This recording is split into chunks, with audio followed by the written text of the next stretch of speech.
বিশ্ব রাজনীতির সমীকরণ কি তবে পাল্টে যাচ্ছে? যে মার্কিন নৌবাহিনীকে পুরো পৃথিবী এক নামে ভয় পায়, সেই আমেরিকার বিশাল রণতরী কি আজ ইরানের ড্রোনের ভয়ে পিছু হটতে বাধ্য হল?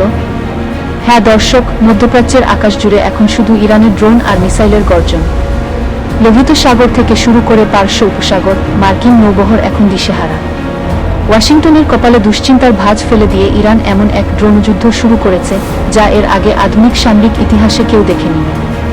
আজ আমরা বিশ্লেষণ করব কি এমন প্রযুক্তি ব্যবহার করল ইরান, যার সামনে আমেরিকার সুপার ক্যারিয়ারগুলোও টিকতে পারছে না।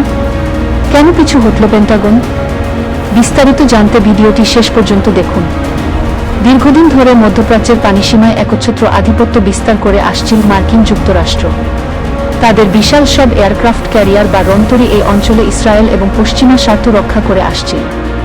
কিন্তু সাম্প্রতিক কয়েক সপ্তাহে দৃশ্যপট বদলে গেছে। ইরানের তৈরি অত্যাধুনিক কামিকাজে খ্যামিকেস বা আত্মঘাতী ড্রোনের ঝাঁক যখন ঝাঁকে ঝাঁকে মার্কিন রণতরীর দিকে ধেয়ে আসতে শুরু করে, তখন থেকেই শুরু হয় বিপত্তি। পেন্টাগন থেকে আসা রিপোর্ট অনুযায়ী মার্কিন রাডার সিস্টেমগুলো এই ছোট ছোট এবং দ্রুতগতিসম্পন্ন ড্রোনগুলোকে শনাক্ত করতে হিমশিম খাচ্ছে। যখন একটি ড্রোন কয়েক লাখ ডলারের ইন্টারসেপ্টর মিসাইল দিয়ে ধ্বংস করা হচ্ছে, তখন ইরান পাঠিয়ে দিচ্ছে আরও শত শত ড্রোন। এই কস্ট ইফেক্টিভ যুদ্ধ কৌশলের কাছেই হার মানছে আমেরিকার দামি দামি অস্ত্রশস্ত্র ও ইরানের ড্রোন প্রযুক্তিতে বিপ্লব এসেছে। তাদের শাহেদ বিয়োগ 136 বা গাজা ড্রোনের নাম এখন সারা বিশ্বের সামরিক বিশ্লেষকদের মুখে মুখে। এই ড্রোনগুলো কেবল সস্তা নয়, বরং অত্যন্ত নিখুঁতভাবে লক্ষ্যভেদে সক্ষম। ইরানের দাবি, তাদের নতুন প্রজন্মের ড্রোনগুলো রাডার ফাঁকি দিতে সক্ষম, স্টিলথ টেকনোলজি। শুধু তাই নয়, এই ড্রোনগুলো দিয়ে এখন কয়েক হাজার কিলোমিটার দূর থেকেও হামলা চালানো সম্ভব। মার্কিন রণতরীগুলোর সবচেয়ে বড় শক্তি ছিল তাদের এয়ার ডিফেন্স সিস্টেম, কিন্তু যখন একসাথে 50টি বা 100টি ড্রোন হামলা করে, তখন সেই সিস্টেমটি স্যাচুরেটেড হয়ে যায় বা কার্যকারিতা হারায়। আর এই দুর্বলতার সুযোগ নিয়ে ইরান মার্কিন নৌবহরকে কোণঠাসা করে ফেলেছে। প্রশ্ন উঠছে, আমেরিকা কি তবে ভয় পালালো? বিশ্লেষকরা বলছেন, এটি সরাসরি পালানো না হলেও একটি স্ট্র্যাটেজিক বা কৌশলগত পিছুহটা। ইরানের ড্রোন এবং মিসাইল হামলার রেঞ্জের মধ্যে নিজেদের দামি রণতরীগুলোকে রাখা এখন আমেরিকার জন্য বড় ঝুঁকি হয়ে দাঁড়িয়েছে। একটি রণতরীর পেছনে কয়েক বিলিয়ন ডলার খরচ হয়, আর ইরানের একটি ড্রোনের দাম মাত্র কয়েক হাজার ডলার। সামান্য ড্রোনের আঘাতে যদি একটি বিশাল রণতরী ক্ষতিগ্রস্ত হয়, তবে তা হবে আমেরিকার জন্য চরম অপমানের। তাই ঝুঁকি এড়াতে এবং বড় কোনো বিপর্যয় ঠেকাতে মার্কিন নৌবহর এখন ইরানের উপকূল থেকে দূরে সরে যাচ্ছে।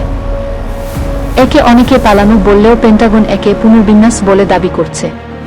তবে বাস্তবতা হলো, মধ্যপ্রাচ্যে এখন আর আগের মতো দাপট দেখাতে পারছে না হোয়াইট হাউস।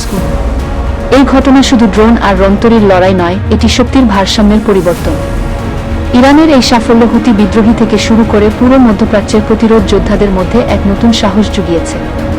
ইসরায়েলের রক্ষাকর্তা হিসেবে পরিচিত আমেরিকা যদি নিজের রণতরী রক্ষা করতে না পারে, তবে ভবিষ্যতে এই অঞ্চলে বড় কোনো যুদ্ধ শুরু হলে ইসরায়েলের পরিণতি কী হবে?